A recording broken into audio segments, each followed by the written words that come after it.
Hello guys, welcome back to my channel. So இது என்னோட சேனலோட ஃபர்ஸ்ட் மினி vlog. ஸ்கூல் முடிச்சுட்டு ஆஃப்டர் ஈவினிங் ரொட்டீன் பார்க்கலாமா? ஸ்கூல் முடிச்சுட்டு முதல்ல நேராக கோயிலுக்கு போயிட்டு வந்துட்டேன். சாமி பார்த்து திருப்தியாக கும்பிட்டு வந்தாச்சு. அங்கே கோயிலுக்கு கொடுத்து போவோம். அப்புறம் நான் கொஞ்சம் பூ பறிச்சுட்டு வந்தேன். அதை எடுத்து சாமிக்கு வச்சுட்டு இருந்தேன் விபூதியெல்லாம். அப்புறம் நம்மக்கிட்ட பப்பி இருக்குது, வாங்கி 2 days தான் ஆச்சு. பேர் நிலா குட்டி. அவங்களை கூட்டிகிட்டு வாக்கிங் போகலாம் அப்படின்ட்டு சும்மா வீட்டுக்கு முன்னாடியே வாக்கிங் போகலாம் அப்படிங்கிற மாதிரி கூட்டிகிட்டு போயிட்டு இருந்தேன். ஃபர்ஸ்ட் டே நிலா வாக்கிங் போகும்போது கொஞ்சம் பயந்தாங்க, அங்கிட்டு இங்கிட்டு நடக்கக்கூட இல்லை. செகண்ட் டே கூட்டிகிட்டு போகும்போது கொஞ்சம் ஃப்ரீ ஆகிட்டாங்க. வீட்டு பக்கத்தாடி அப்படிங்கிறனால சின்ன பசங்களாம் வந்து நிலா கூட ரொம்ப நல்லாவே விளையாண்டு இருந்தாங்க. அவளுமே நேற்று இருந்த விட நான் கொஞ்சம் நல்லா பெட்டராக துள்ளி குதிச்சு விளையாண்டு இருந்தா. சரி அப்புறம் நிலா வீட்டில் விட்டுறலாம் அப்படின்ட்டு கொண்டு வந்து வீட்டில் வந்து கட்டி போட்டேன். அடுத்து இவனுக்கு 2 பேரும் எங்களே கண்டுக்கலேன்னு பார்த்துட்டு இருந்தானுங்க.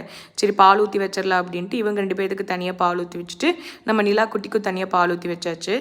அப்புறம் நான் சந்தைக்கு போகலான்னு வண்டி எடுத்துகிட்டு கிளம்பியாச்சு.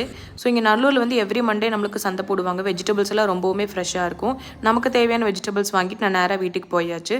ஸோ வீட்டுக்கு போய் முதல்ல இந்த ட்ரெஸ் சேஞ்ச் பண்ணணுன்ட்டு சாரீ தூக்கி போட்டு நெக்ஸ்ட்டு நம்மளோட கம்ஃபர்டபுள் ட்ரெஸ்ஸான நைட்டி தூக்கி போட்டு கொண்டையை போட்டு நெக்ஸ்ட்டு என்ன சமைக்கலாம் அப்படிங்கிற மாதிரி கிச்சனுக்குள்ளே வந்துட்டேன். சரி பணியாரமும் தக்காளி சட்னி வச்சுக்கலான்ட்டு அதுக்கு தேவையானதில் எடுத்து வச்சுட்டு இருந்தேன்.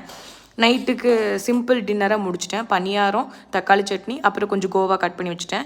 ஸோ எல்லாத்தையும் எடுத்துகிட்டு எங்கே வெளியில் போகிறேன்னு பார்த்தீங்கன்னா, நான் எப்போவுமே பால்கனியில் உட்காந்து தான் சாப்பிடுவேன். திருப்தியாக சாப்பிட்டுட்டு இருந்தேன். ஒருத்தர் எட்டி பார்த்துட்டு இருந்தான். ஆல்ரெடி 2 பனியாரம் சாப்பிட்டுட்டு 3ஆவதாக கொடுப்பாங்களா அப்படின்ட்டு. ஸோ அவனையும் பார்த்துட்டு நைட் வியூவையும் என்ஜாய் பண்ணிவிட்டு டின்னர் சாப்பிட்டுட்டு இருந்தேன். ஸோ நைட்டு யாருக்கெல்லாம் உங்களுக்கு பால்கனியில் உட்காந்து சாப்பிட பிடிக்கும் அப்படின்னு சொல்லுங்கள். தென் யார் வீட்டிலலாம் பெட்ஸ் இருக்குது, பெட்ஸ் இருந்தால் அதோட நேமே எனக்கு மறக்காமல் கமெண்ட் பண்ணுங்கள். பை பாய், நெக்ஸ்ட் மினி வாக்கில் பார்க்கலாம்.